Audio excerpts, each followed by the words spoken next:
Welcome to the BOPTMN podcast. This episode is with Hayden Maples. Hayden is a YouTuber, and I found him just doing a search, trying to find information on backyard ultras, looking for advice, any strategies, anything I could find, and I happened to run into his channel. And once I got there, I started watching video after video, and not only is there a lot of good running advice, fitness advice, there's also quite a bit of humor and just a fun channel to watch. For myself, I've been looking for ways to branch out with this podcast. Finding people local is great. I love kind of getting people that live in and around me and getting to know my community a little better. But scheduling that, finding people, it's a bit challenging. And I got the idea. I'm like, well, let me try to reach out to Hayden. And I was pleasantly surprised by how quick he was responded, how willing he was to try to do this with me. It's his first podcast, and I had a great time talking to him, and I hope you enjoy the conversation too. Hey, how are you? I'm good. How are you?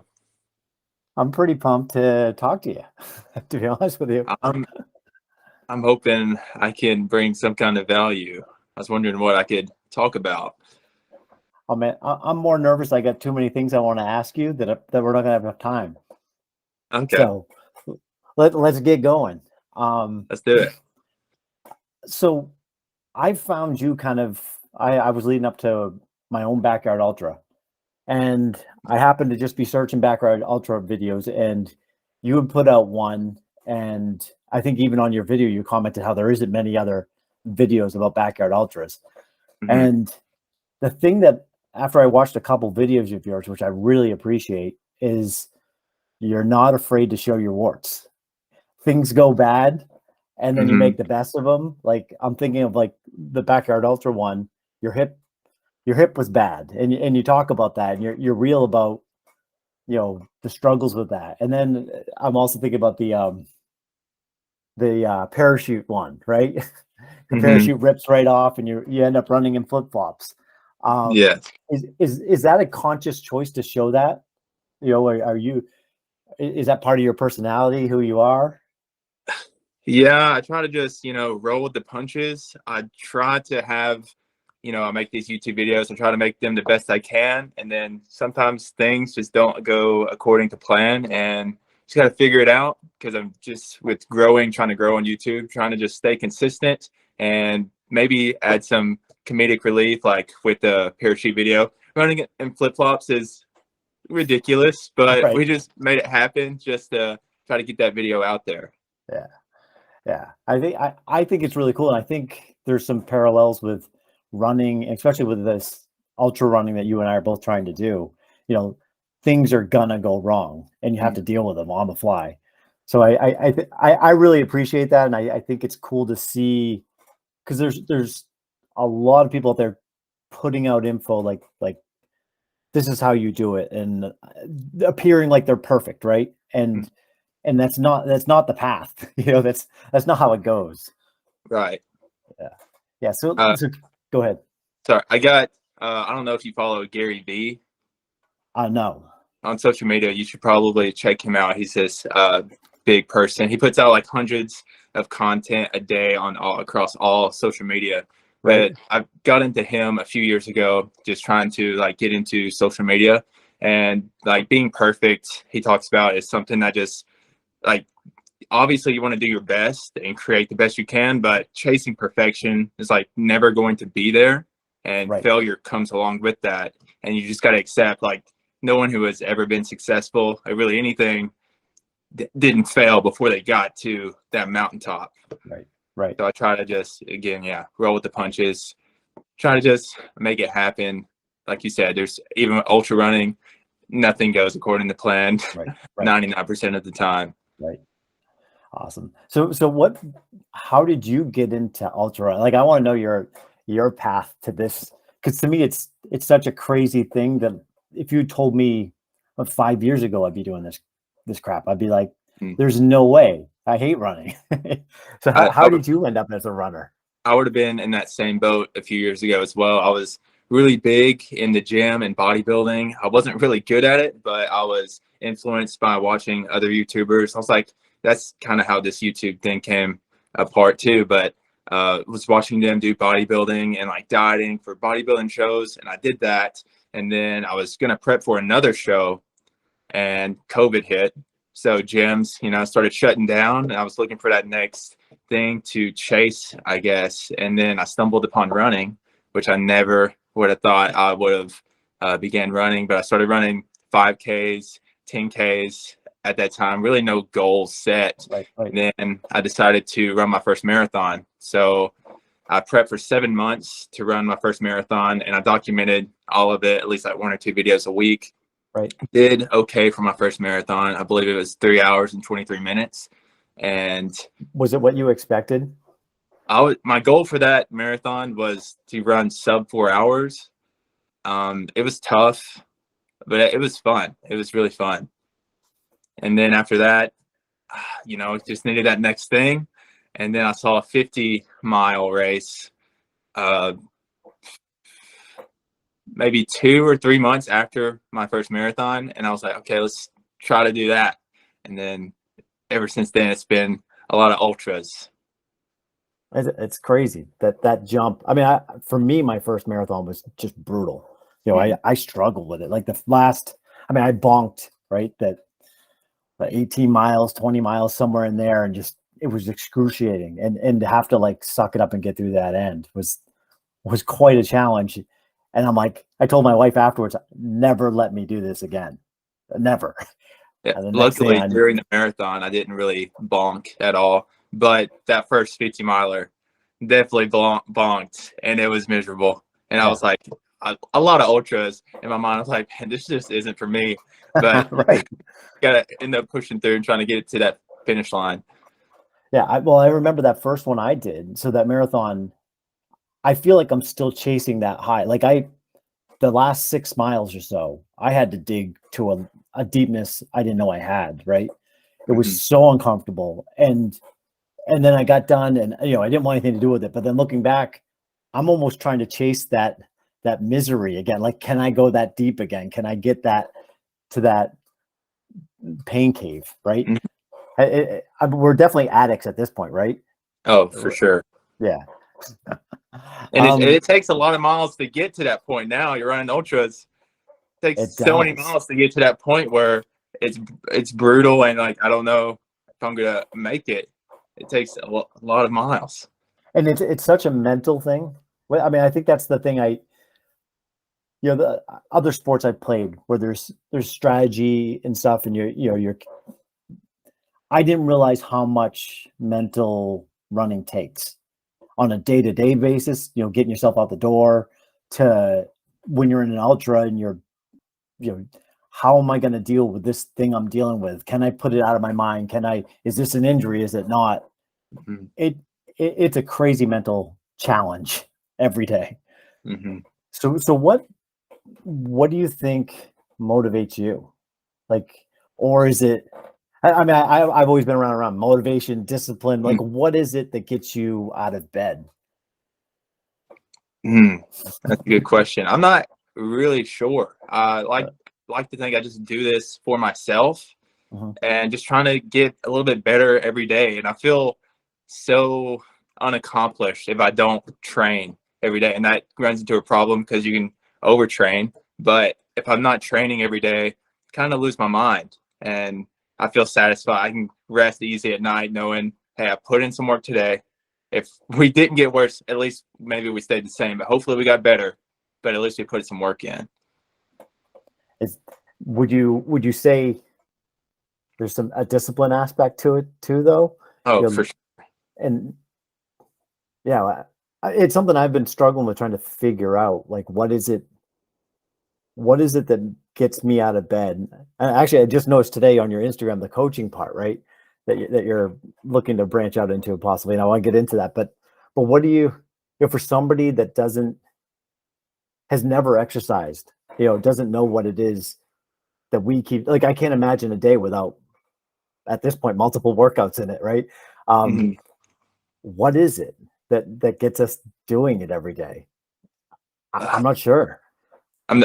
I can tell you one thing. This weekend I went to Ironman Chattanooga, and just being the benefits of just being in shape and just having a fitness of just being able to walk around, get on a bike, ride around the city and explore, and just like not have to think about anything, like you're tired from doing that or all day because you're used to training every day. And you can just your life is just so much better whenever you are in a fitter state. So I know it's definitely hard for people to get started. I think running, it's kind of hard to get started because it really does suck in the beginning. Like, and then you reach that point where it gets a little bit easier. You can maintain a pace, maybe just a slow jog, and you can just maintain that and explore a little bit more. But yeah, I don't know how people struggle. I know it's obviously a big struggle, especially in this country, but I'm getting on a little tangents here, but no, don't worry about tangents. I want them. But discipline is a huge thing. Conquering your mind, doing things that you don't want to do, but you know you should do. I really try to go into that a lot. There's so many days where I'm sure we both do not want to train. That's the last thing we want to be doing, but we have goals. The only way to get there is to do these things every day. Yep. I know was it Goggins that talks about like laying in bed and staring at his shoes. But I know for me personally, the days that I really don't want to do it and then I do are always the most rewarding days. So my mind knows that that's there. If I get up and push myself through this, it's going to be, there's a carrot at the end of this. You know what I mean? Yeah. So tell me about Ironman. I mean, I saw your video, which I plan to post a bunch of little clips, links to them during this video. Okay. But what was that whole experience like? So I've done I've done a couple half Ironman with the Ironman brand, and then I've done solo Ironman on myself alone. So I've never actually been to like the whole event. What was that whole atmosphere like? Oh, the atmosphere was nothing I've really ever experienced. Like none of the races I've ever done with ultra running or marathons have ever been this huge thing like an Ironman is. There's 1,000+ athletes, and then all those athletes have 1, 2, 3 people coming to see them. So there's thousands of people there cheering on everyone. You see people come through the finish line in tears because they just accomplished, they became an Ironman. It's a really cool thing to see. It was really motivating to see. It looked like a pretty cool. Was it Chattanooga? Yes, it looked like a very cool place to see it too. Mm-hmm. It was nice. I know you mentioned in your video that maybe that's someday on your list. Is that way off on your list? Oh yeah, I'm not really familiar with triathlons at all, so I'd have to do a lot of research about bikes and stuff, and I'd have to be able to invest in a bike. That'd probably be the most expensive part of the gear, right? Absolutely. Yeah. But that's probably what's holding me back at this point. How are you as a swimmer? I know I've heard from other triathletes. It's very technical, and people have like swim coaches and stuff. I'm not technical, but I've always been like a strong swimmer. I can. Yeah.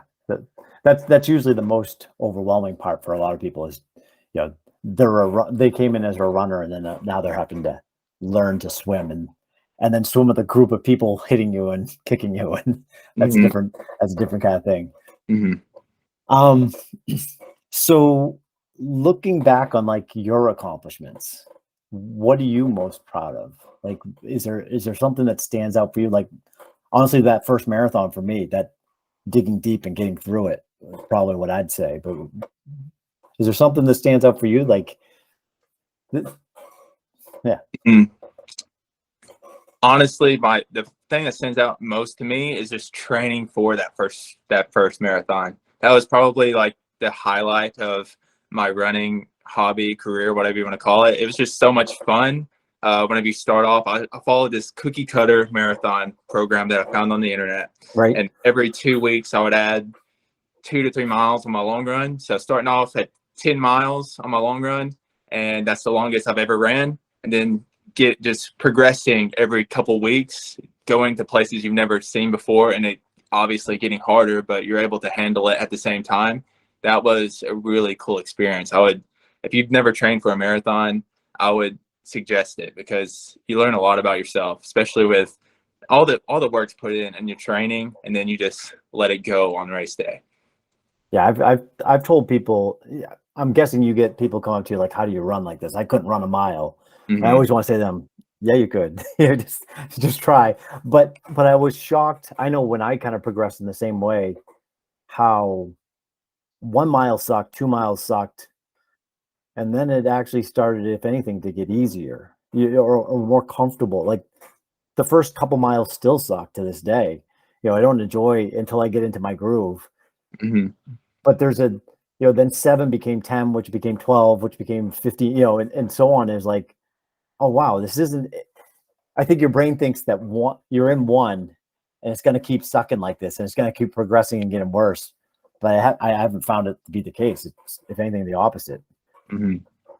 I think it depends on how many miles I'm training that day. If I only have 5 miles for today, mile 3, I'm like, it's taking them forever to get to 5. But if I'm running 15 that day, we can get to 10 with no problem. It's funny how that is, right? It's really funny. Yeah. But I saw your overtraining one, your overtraining video. And I think I'm quite a bit older than you. And I hate using age as an excuse at all. But I have, and maybe it's just the distances I've been putting in too, that recovery is definitely a real thing that I wasn't addressing before. But it's a fine line, right? Like you can, if you're trying to do the distances that you and I are trying to do, and you kind of have you set these limits for yourself, well, those limits are going to hold you back. I almost feel like if you're not slightly injuring yourself, you might not be training enough. Right. But you don't want to injure yourself. Right. So there's a trying to get as close to that point. I don't know. It's definitely tough. I'm looking in getting a coach for this next goal I have, to try to minimize that. I want to know I'm doing enough work, but doing all the programs myself, I may overtrain. And I've done a ton this year that I've only started running 2 years ago, and this year has been full of just going after goal to goal to goal, and I really haven't given myself any time to recover. Right. So I'm trying to do that right now. Especially with your races, they've been pretty tight together so far. Some of the goals you've had, like you did, how close were those 2 backyard ultras you did? Oh, there were a few months. One was in April. The last one was in September. Yeah. So what are you putting up for miles?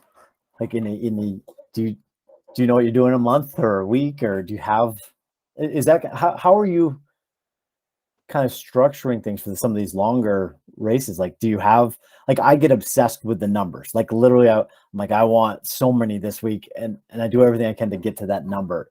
And I've noticed I'm over obsessed with numbers. I'd say I'm not. I don't know if I'm too over obsessed with it. I could have better structuring, but I try to get 50 to 70 miles a week. Yep. Training for like ultras and stuff. Yeah, that's really like where I try to keep my miles at. For the year, last year, I only had 1,500 miles. And I think right now I'm at 2,000. So I'm not sure where I'm going to end up at the end of the year, though. Yeah. I don't know.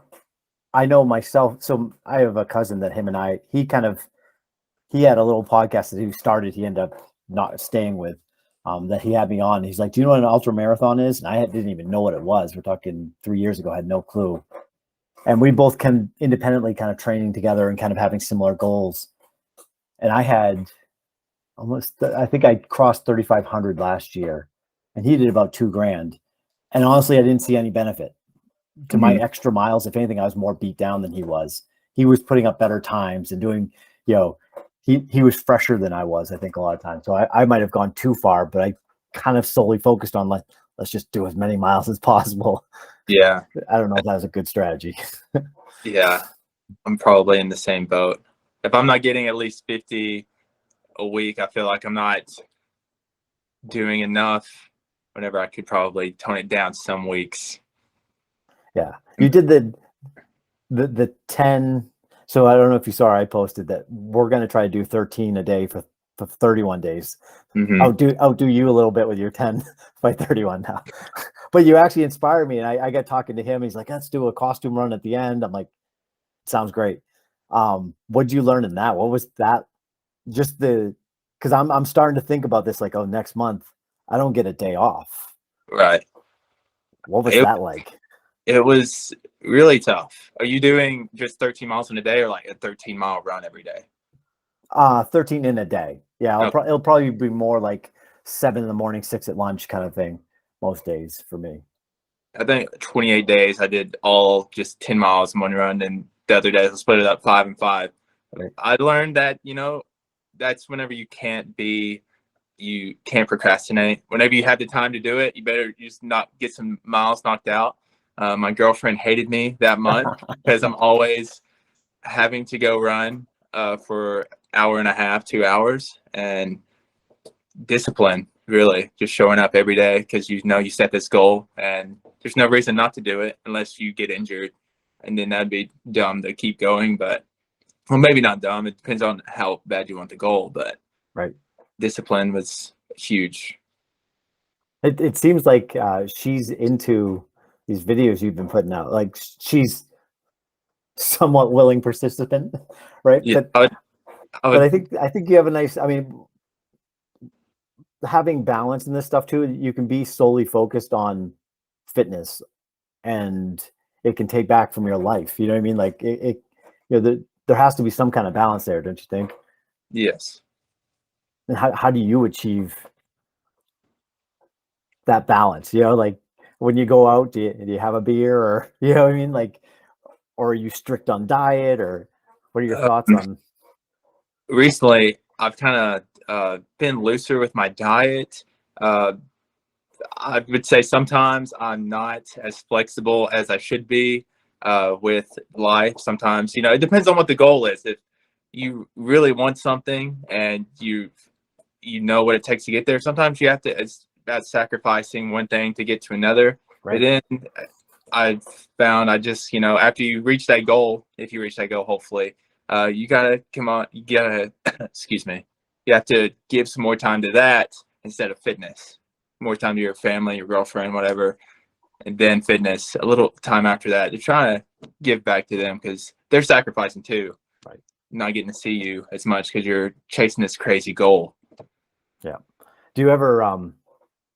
I sometimes, like, if I'm out with a bunch of friends and I'm not having French fries and I'm just trying to do me, like what I want, because I have this goal and I'm locked in.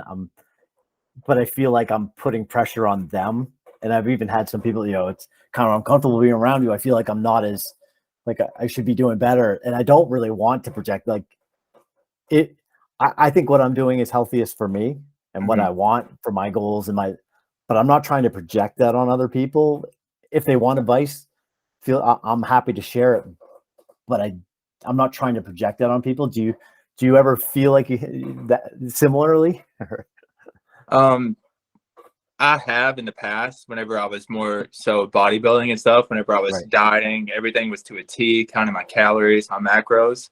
And, people, whenever I'd go out to eat, I would already have everything planned out and they wouldn't really mind it. But I can definitely see how they would feel like, I shouldn't feel bad for chasing a goal, trying to do this. And then if somebody else is, stuck where they're at, that I shouldn't let that hold me back. But if they need help, of course, I would give them all the information I have to try to get them to where they want to be. And I think that's why I like creating these videos too. If they're not entertaining, at least hopefully I can just give some kind of informative content. Yeah, I find your videos quite entertaining, to be honest with you.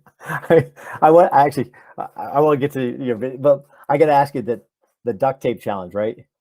Yes. How bad was your skin afterwards? My skin was all right, but all the hair, it was tough. All the hair on my arms and my legs, it was brutal. And that's another video that didn't go quite as planned. right? Right.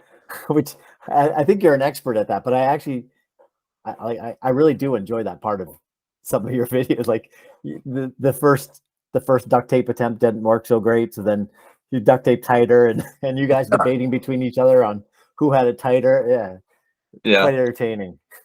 Thank you. Do you have a so of the races you've done or even experienced, like, is there a favorite type or format that you like at this point? I still think I need to venture out and do a little bit more, because I've only done about a 50, 100, and a marathon. But hundreds are obviously really cool. You see a lot of people, testing their limits. You could say that for all three of those distances, but really see it in the hundreds, and that's where I feel like I, test myself the most. So what about backyard? You didn't mention that one. Oh yeah, backyards. The first one in April that I won didn't go as far as I expected it to, and then this past one, which I got to mention, you won, right? Yeah, I won. But in this past one, I didn't make it too far, so didn't get to really experience the nighttime with people. Yeah, what do you I love the format of starting every hour, with everybody else. So there actually is, even though it's interesting, I enjoyed the community atmosphere of the race where you're starting every time, but then I wanted to separate from the crowd as soon as I started running.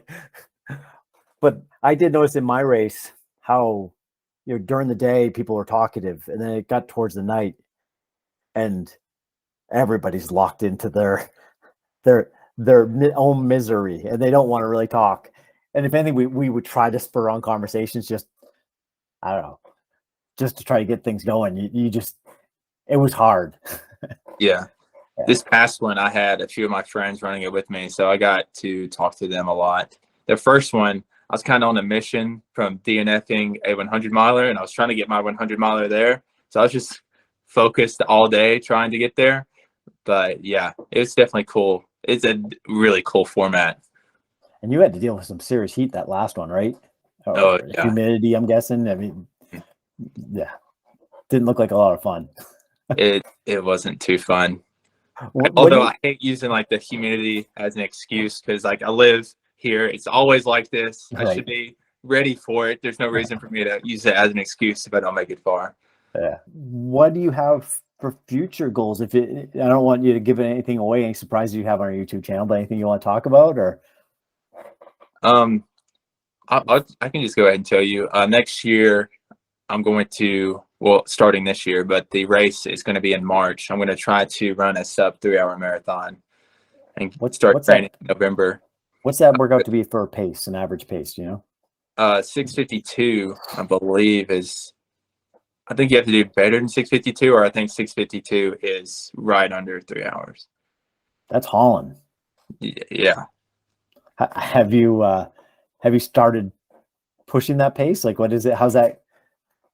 How much do you have to drop to kind of get there, you think? I mean, that's an ambitious goal. Well, my first marathon was 3:23, and you're already flying.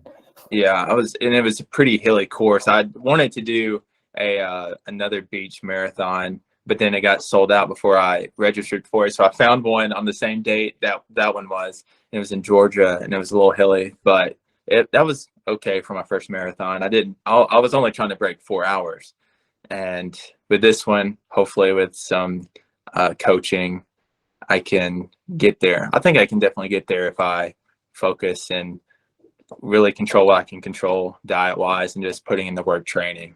What do you think's harder, 100 miles straight run like in a race, or 100 yards in a backyard ultra format? You would think 100 miles in an ultra format would be a little bit easier, because you can go a lot slower, you can walk, you just have to finish those 4.16 miles in an hour. But there's no, like, sometimes in a 100 miler, if you need 30 minutes to rest and then you can get back out there and finish the 100 miles, then you can do that. With an ultra, you can't have a bad hour. you may get back with 5-10 minutes, maybe less, and that's all the time you have before the next one starts. So consistency is huge in backyard ultras. Yeah, go ahead. So I was thinking backyard ultras would be easier, but I guess that can still be up for debate. I'm not sure which one would be harder. Yeah, I'm not sure. And then I have the same conclusion as you. And I know for me that it's like you notice your decline. Like it's so obvious in front of you. Last time I had 10 minutes rest. Now I have 9 minutes. Then there's 8, then 7. Like, I'm slowing down. And it's right in front of you every lap. You know what's happening. You can't just zone out and put in 20 miles. You know, Right. It's a constant reminder of where you're at. But I wonder for somebody. So the race I did, we had 170 people or something in the backyard ultra that I did, and I would say half of them were just going for the marathon distance, probably their first marathon. And I think maybe for a marathon it would be it would definitely be easier, but there's a point where that it just messes with your mind more. Yeah, I would agree with that. Yeah. So that's 100 people. What's that?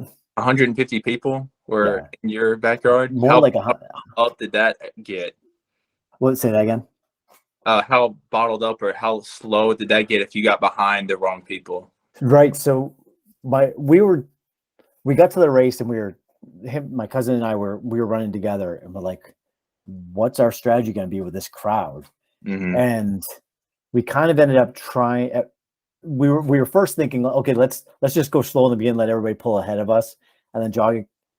And then we ended up right off, like, let's get towards the front in the first mile or so. And then we're in a pack that's kind of running the same pace as us. Looking back, I almost think the first we've been debating that's the thing I love about this format is there's so much strategy to it. And we're both like the first 26, the first 30, like I don't even need the rest. Maybe going way slower might be a better strategy. Just coming in with enough time to take a piss and grab a drink, and then go right back out. I don't know if that's the right strategy or not though, but with that crowd, it was definitely like you get grouped in and stuck behind people, and it was a wide enough course, so there was plenty of room to pass, so that wasn't a problem. So what do you think? What was your strategy in between loops? Like, what'd you do on your rest? Really just try to get calories in, really. How about, like, were you sitting? Did you stay standing? Did you? I would sit whenever I could. I would sit. I did the same, and I felt like it was every time we'd start a new lap, I was one of the stiffer runners every lap. And I'm like, what is everybody else doing to look so loose in the beginning where it'd take me a mile to kind of get my body going again? But you found sitting worked? Well, I didn't do that well, so I don't know if it worked, but yeah, that's what I did. Yeah. Your heat was something, I'm telling you, like I think mine was like high 70s and no humidity. And I was overheating and dealing, like I had an ice vest that I'd put on in between laps just to try to cool back down. But I can't imagine doing what you were doing. Yeah, I definitely could have had a strategy for trying to cool me down during the race. I have to do that next time. I don't know. I mean, I had a big ice vest, which I happened to buy on Amazon for like $20. And it just had a bunch of like water pockets for little ice. I don't know what good it did. I don't know. I've seen ice caps. They're hats and they have like a drawstring on top. You put ice in it and then it keeps the ice on your head. Oh, that's nice. I haven't purchased one yet, but I've seen those.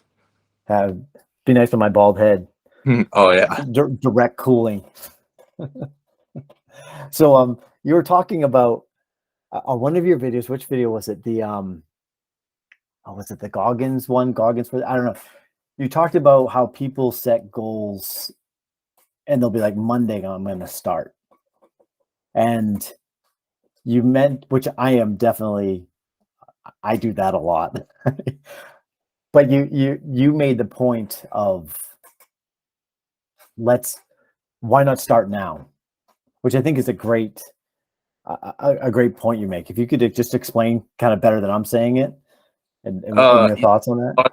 A lot of people say I'll start Monday, right? Whether it's diet or maybe they have a goal they want to start. Maybe it's like example, like starting a YouTube channel. Well, it's Thursday today. Like if you have, whenever I first wanted to start making YouTube videos, I had a camera that I had bought and I sat on that camera for a year. Didn't make any videos because I was waiting for that perfect time to start. But if you started today, maybe it's not picking up a camera and actually recording yourself. But if you wrote down like, hey, I want to make a video about this, this, and that, you already have that planned out, because that's one of the big things that comes into it. You make one video, then it's like, what now? What do I do now? And it's on to the next one, but what is it going to be about? If you can just get started today, you're going to be in a better spot.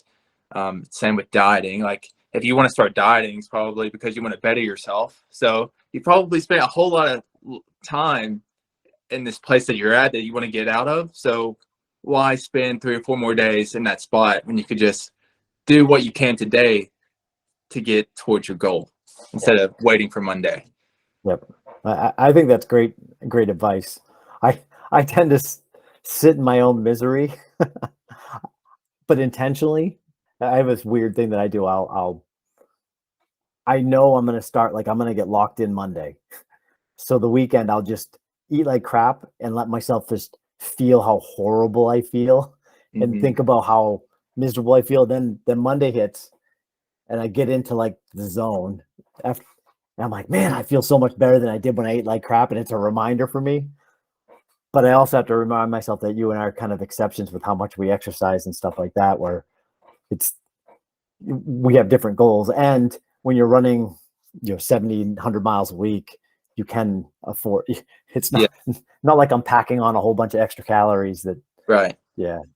And to kind of piggyback off that, like a lot of people say they want to start on Monday and they do start on Monday and they do great. And maybe they push themselves too hard and then they end up like blowing up and not being able to be consistent. I was watching or listening to a Nick Bare podcast rather, and his coach talked about being like consistently good is better than being occasionally great. So if you can just find something that works for you and just be consistently good at that, then you will eventually get to your goal, instead of just, I was really great on Monday, but on Thursday, kind of let it loose and didn't stick to my plan. Right. And you also bring up the point of chasing perfection. And it's definitely like with all these things, I mean, in life, when things go wrong, how you adapt to them is where you make your biggest gains. It's where you learn the most. And I know for me, like I'll have a bad day. Like I have a night where I cave in and I'm having candy bars or whatever it is. Right. And, getting back on the horse and getting refocused the next day and not letting that snowball into something bad. And the quicker you can kind of get over those lows, the quicker you're back to getting to your goals, because we're all going to have our issues and our setbacks, which once I keep harping on this, but I really enjoy about what you show in your videos. You're not showing this perfect, everything's going great. You're showing the problems along the way, which I love. Trust me, it's tough. It's tough failing. Well, it's tough failing whenever you've documented 20 weeks of you training for this specific goal and you're like, I just couldn't do it today. It's definitely tough, especially whenever you have the aspect of showing however many people want to watch you and you end up failing. But that's part of the journey, right? Right. The journey's everything. So just today I was listening. I don't know if you listen to Lex Freeman at all. I know who he is. I don't really. Yeah. He asked in one of his podcasts at the end, I'm going to steal his question and ask you. He asked, what gets you out of your funks? Like, so when you're in a funk, what do you do to get out of it? And I have a hunch I know what you're going to say. Then I have a follow up to that, but we'll see. I'm not sure.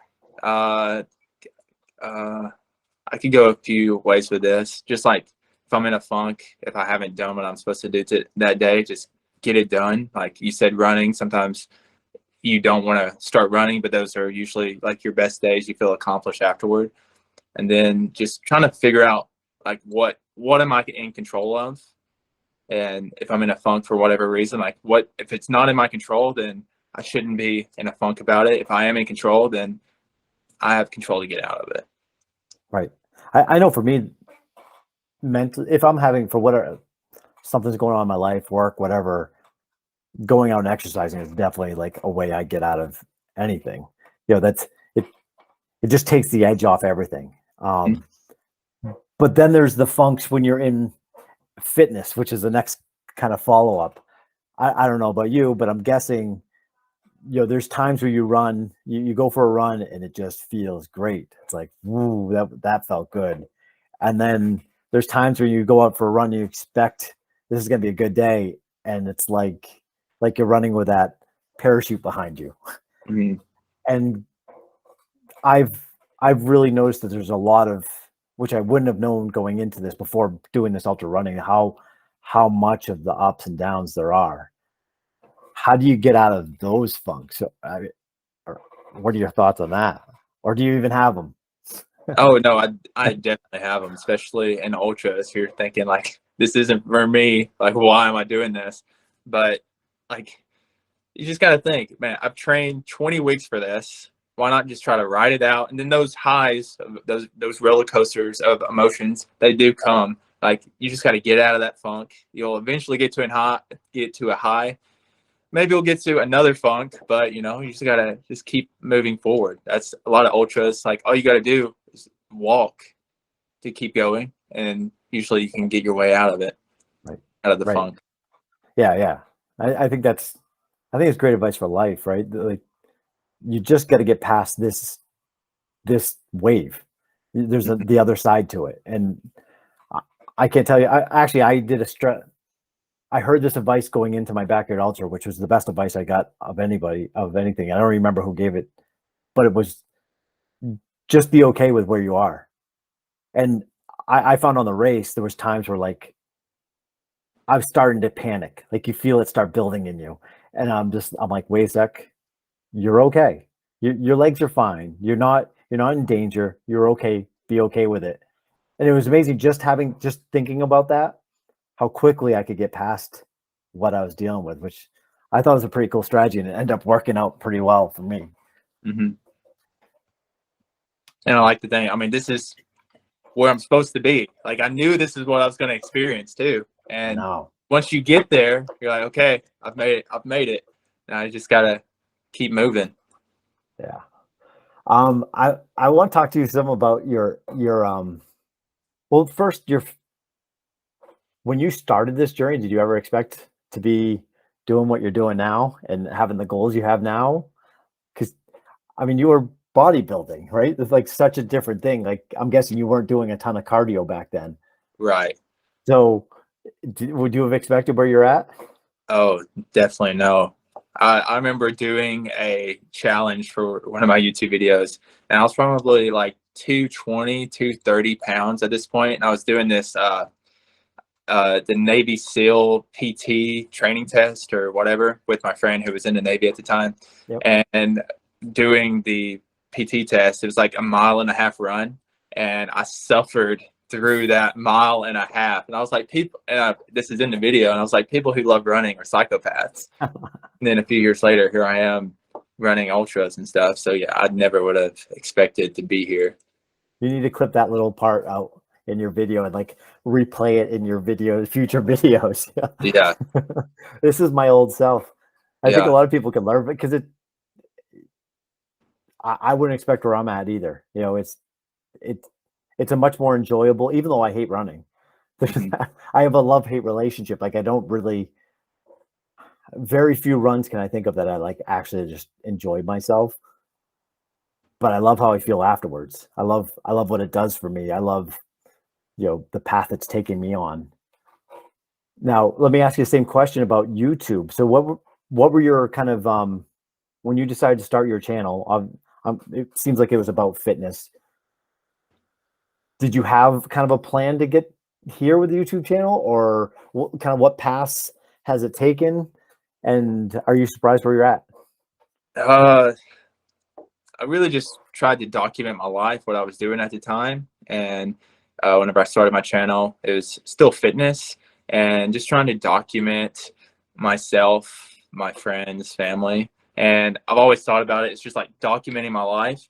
I try not to get caught up in the numbers and stuff because that can just, you put in so many hours trying to create content, then editing content. And then if a bunch of people don't watch it, then you're probably going to get discouraged. So, I mean, my girlfriend and my friends can attest to this. Like, I don't have a lot of subscribers anyway, but whenever I do gain some subscribers, they let me know, but I'm clueless because I never really look at it because it does.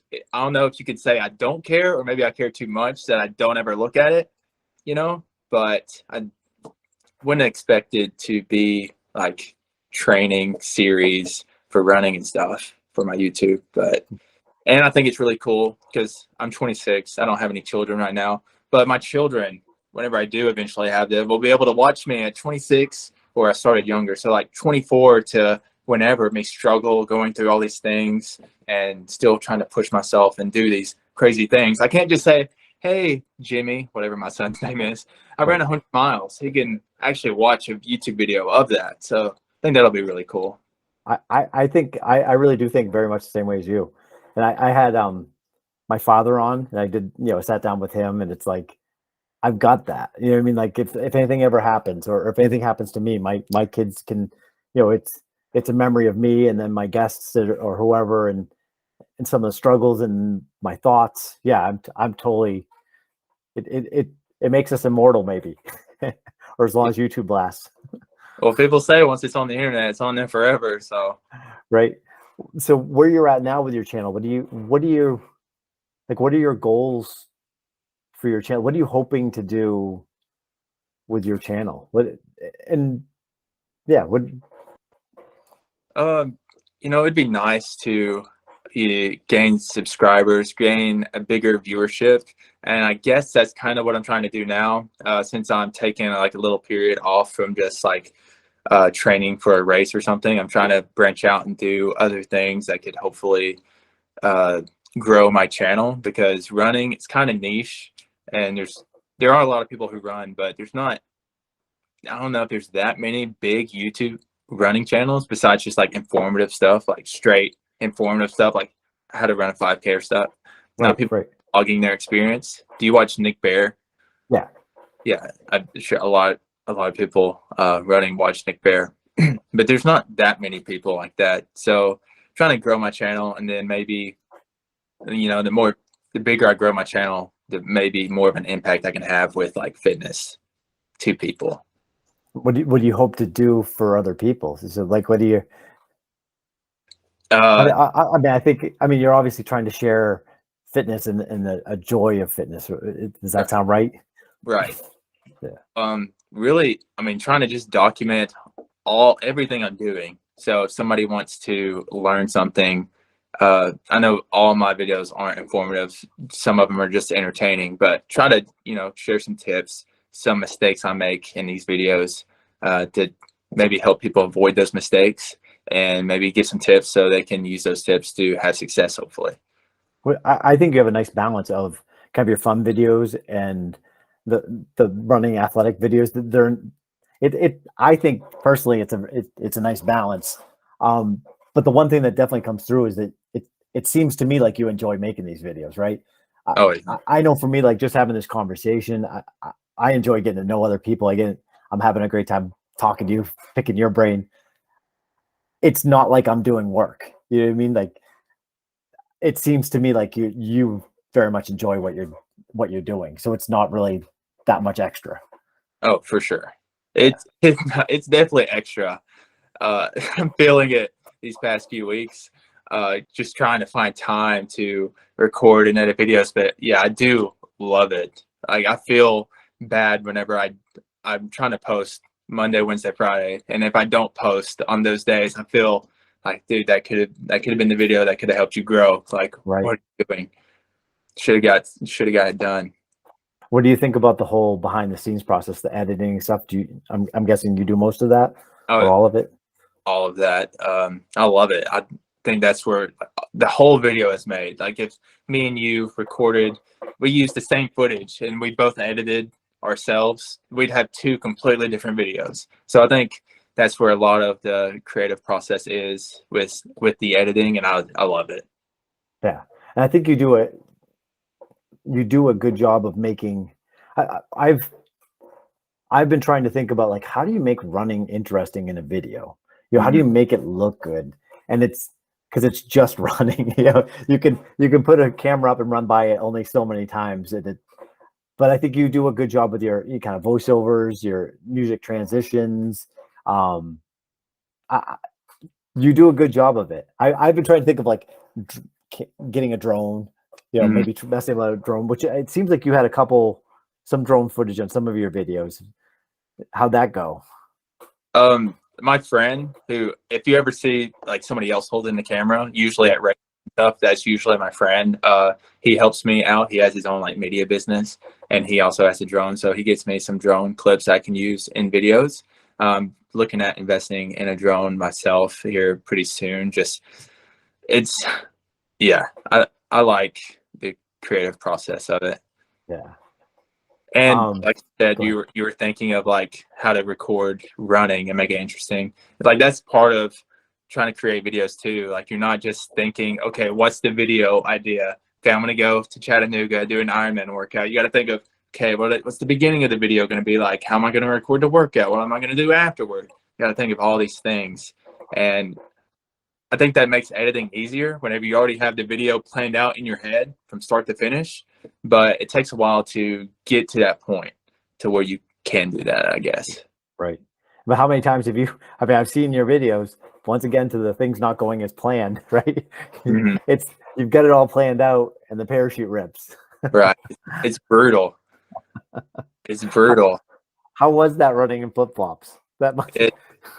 It wasn't fun. And my friend, who was like 5'5", 5'6", like his flip-flops were just. Oh no, I didn't realize that. They were his. Yeah, they were his flip-flops, and he's really just trying not to break his flip-flops. But yeah, like I said, you just gotta roll with the punches, make something out of it.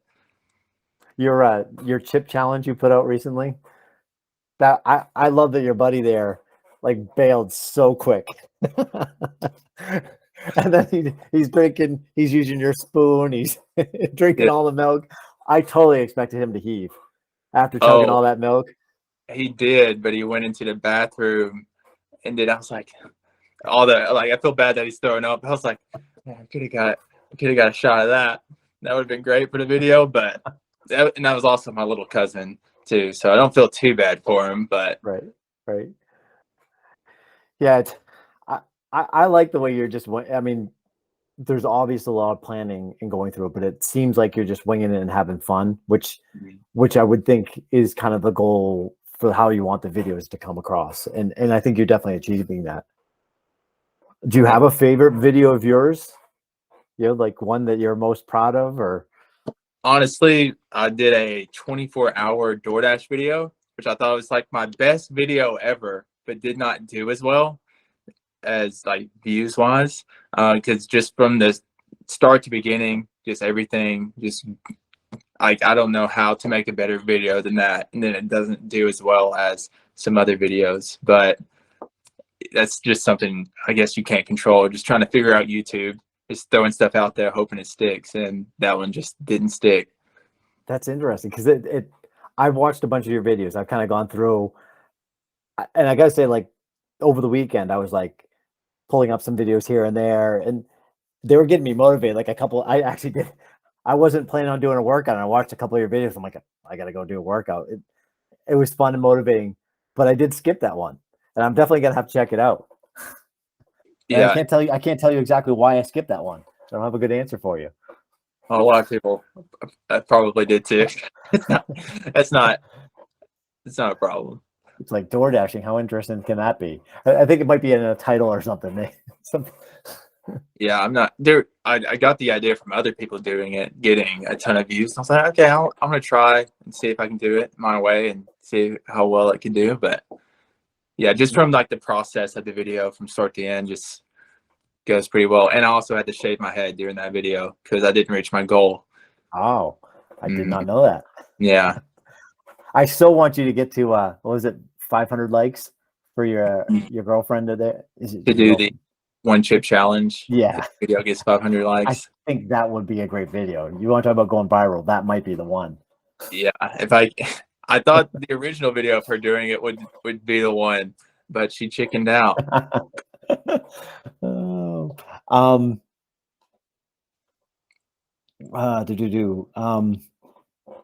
Your coach. So what are you hoping to do with this coaching thing that I saw put out today?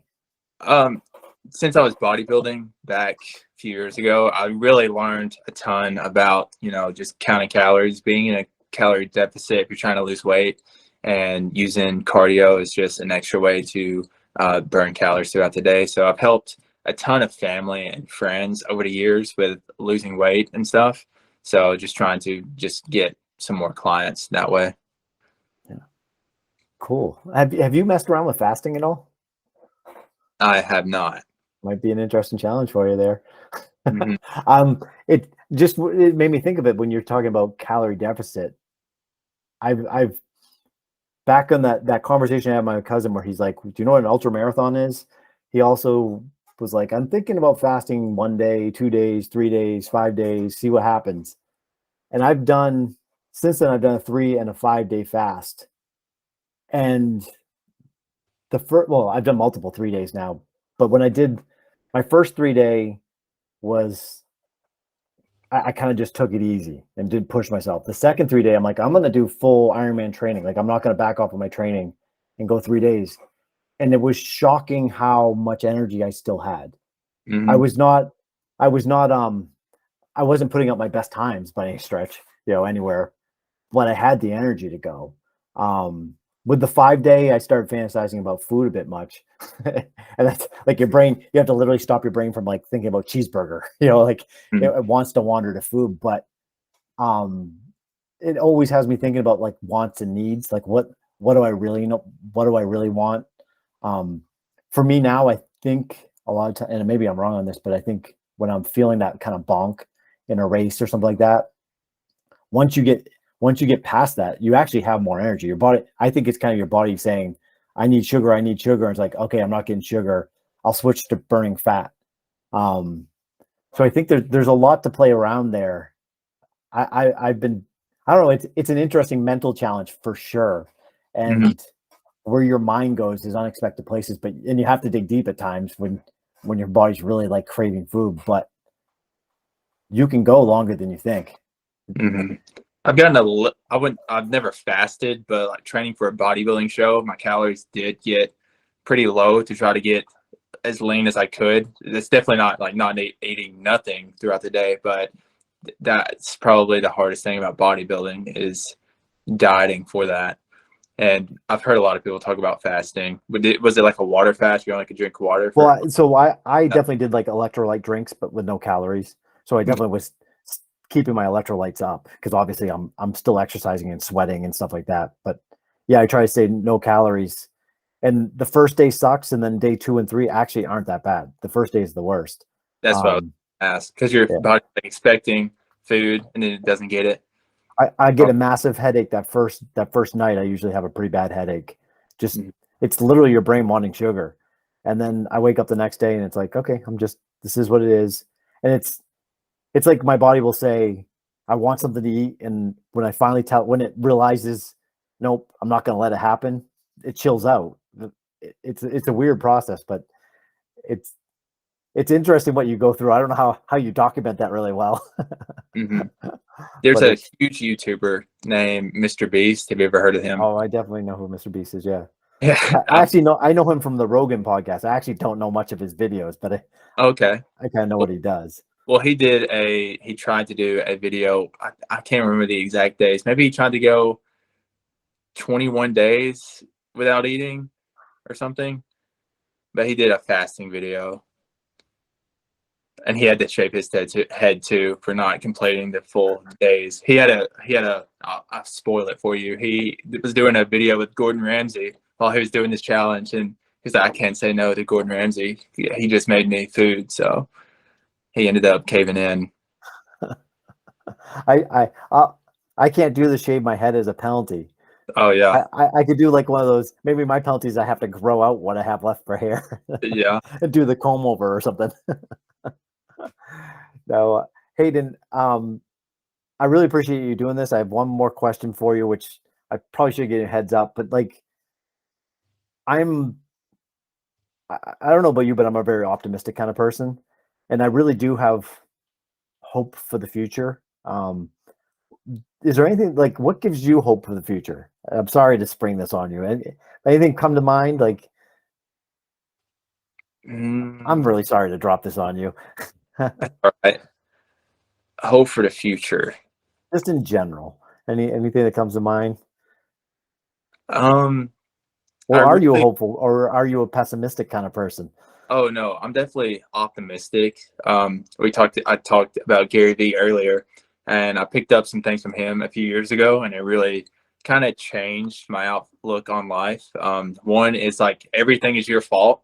That sounds pessimistic, but he uses this example of like if he walks out on the street today, going to work, and he gets hit by a bus, then his reaction shouldn't be, dang, this bus driver, he just ruined my life. It should be, well, I should have left for work 5 minutes earlier and I wouldn't have been there. So if everything is your fault, then you're in control. Because if it's always somebody else's fault, then there's always going to be somebody else to blame, and you're never going to get out of that because this is their fault. It's not your fault. So that's one thing I've kind of brought into my life, and it's definitely helped me out a lot.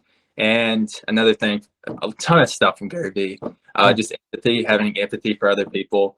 Like even if someone you've never met this person before, but they're having their worst day you don't know about, and then you get the brunt of it. Like just have empathy, because we all have bad days. Sometimes we're not the nicest, or maybe we say something rude, or because we're just having a bad day, and try not to judge people for whatever. So just having empathy for other people. I think that's great. I mean, honestly, like it doesn't take much to spread positivity and have it make somebody's day better. The amount of effort it takes to just say a nice thing to somebody, hold the door, whatever it is, right? That can go actually a long way. And I don't know. I personally feel like kind of talking with somebody. I mean, you and I live in different parts of the country, and we don't know each other at all. We have some things in common, but we're all similar. We all want similar things. I don't know about you, but I don't feel like I'm some special athlete that something made me special to run 100 miles. Right. I just decided I wanted it as a goal and made it happen. And even though there was a point where it absolutely seemed impossible to me, I guess I got a little off topic, but I don't know. I appreciate you very much doing this with me. Oh, you're welcome. It really was cool. Like I don't know. For me, kind of like I asked you about like where you thought your YouTube channel was going to go. And I'm like, I started off kind of doing this podcast. Like I'm going to interview people local here and kind of like maybe have a little local community where people can get to know each other, but it's hard scheduling and hard getting people. And I got to be the weird guy going up to people. And I happen to see your videos. I'm like, you know what? I'm going to reach out to Hayden and see. And I was pumped at your response, and you're willing to do this, because even though your YouTube channel isn't that big, mine's much smaller. And no, I really do appreciate this. Oh, you're welcome. I thank you for having me on. This is my first podcast I've ever done, so hopefully I didn't go on too many tangents, but yeah, I appreciate you asking me to be on here. Yeah, and I'd like to do it again. I actually want to reach out to your Ironman friend. Okay. I think that's an interesting journey he's on, and I definitely want to know more about that too. But okay, thanks again. Have a great night, and I would definitely love to do this again. So maybe after some time, after you've done a big milestone or something, we can get back together, and I'd like to know how it goes. Get to know the guy behind the videos. Okay, for sure. Yeah, I'd definitely be down to do that. I do have one side question I want to ask you.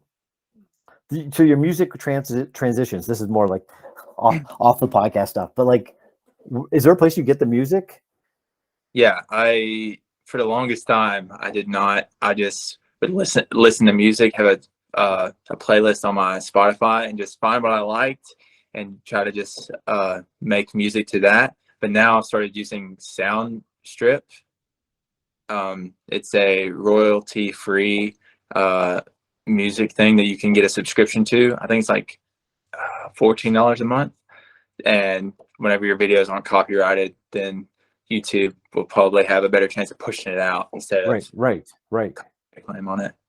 Yeah, I was wondering that. I'm like, because I've had a couple bumps because like music was playing in the background or whatever, and yeah, cool. Thanks again, Hayden. Hey, you're welcome. Have a great night, and I'm looking forward to following you more. Thank you, and it was nice to meet you. Very nice to meet you too.